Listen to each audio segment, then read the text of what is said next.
Hello, everyone. UK court acquits ex-Nigerian Petroleum Minister Diezani Alison Madueke of all six bribery charges. So she's been acquitted, by the UK court. And I saw a photo of her that they showed after, and she was looking so, good and everything. I'm like, those why she was.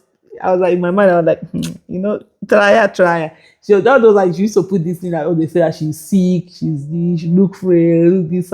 It's like, say, voila, no more charges on me in the UK court. But that's the UK court. And I know quite a number of people who are disappointed and all of that. But hey, the law is the law. The law doesn't focus on emotions. The law is not interested in, oh, this thing, did it happen or did not happen? It's, do you have evidence to back that it happened or it did not happen? That's all the law is interested in. Alison Madueke, who served as Petroleum Minister between 2010 and 2015 under former President Goodluck Jonathan, faced 5 counts of accepting bribes and 1 count of conspiracy to commit bribery. She denied all the allegations. Former Nigerian Minister of Petroleum Resources, Diezani Alison Madueke, has been found not guilty by a London jury and of 6 bribery charges following rare corruption trial involving a former high-ranking energy official. Alison Madueke, who served as minister between 2010 and 2015 under former President Goodluck Jonathan, faced 5 counts of accepting bribes and 1 count of conspiracy to commit bribery. She denied all the allegations.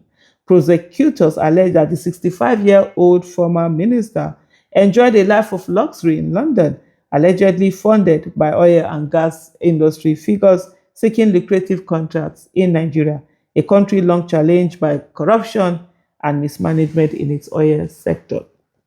It is another country that is helping you fight the corruption case in your own country. However, Alison Madueke maintained that she never received any bribes and insisted she had no control over awarding of government contracts. After proceedings at Southwark Crown Court, the jury returned not guilty verdict on all 6 charges after more than 46 hours of deliberation, according to Reuters. The acquittal marks a setback for British authorities who had just pursued the case for over a decade following corruption allegations against the former minister. She was tried alongside oil industry executive Olatimbo Ayinde, 54, who faced 1 count of bribery related to Alison Madueke and another count of bribery of a foreign public official. Her brother Doye Agama, 69, was also charged with conspiracy to commit bribery in relation to payments allegedly made to a church connected to him. Both Ayinde and Agama denied the allegations and were likewise acquitted by the jury. Well, that is it. It's been a long case going on, and I would say to the UK, well done for pursuing this for over a decade.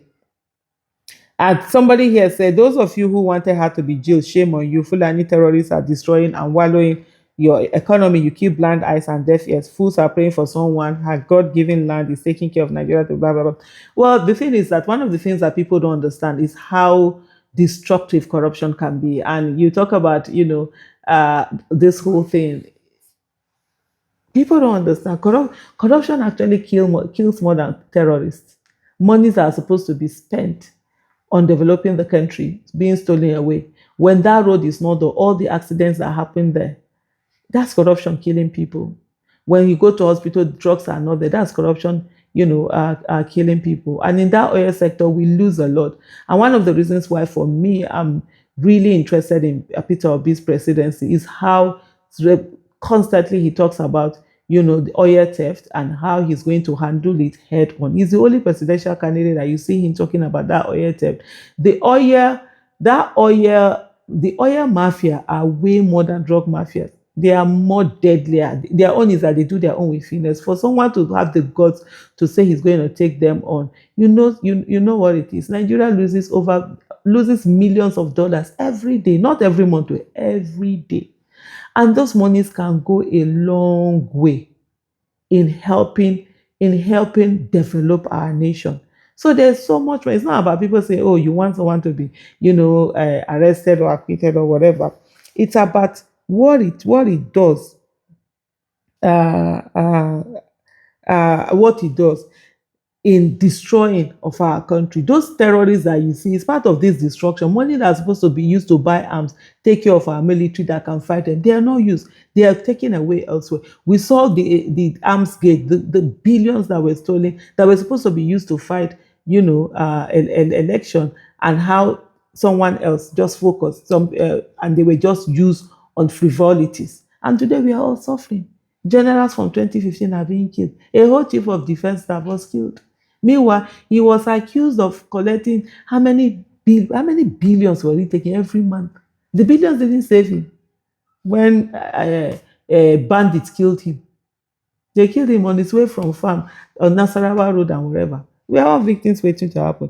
Elmania say UK court, God is watching you as you choose to cover the road by acquitting her in order to shield our accomplice. God shall reveal the deep and the secret things at his own time because he knows what is in the dark and light. This is not about God. This is about evidence.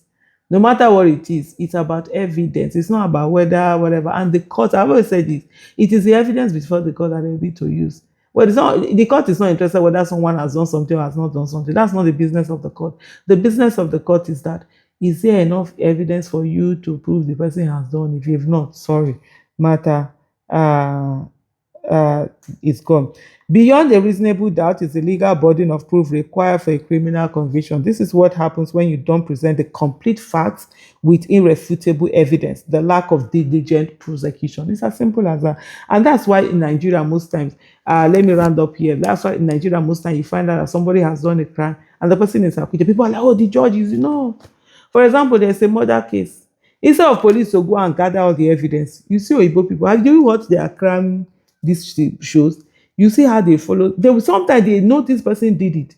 People, so they will just say they don't have enough evidence to prosecute. They will not go because once you are acquitted of a case, they can't prosecute you. Again. I think that's the double jeopardy they call it in law. So what happens is that you sit down, you gather it. Okay, this person, when the victim, we saw this, we did this. No, Nigeria boys know what they will do. They will just beat, they will just slap you. Now say I confess I did it. Chike now.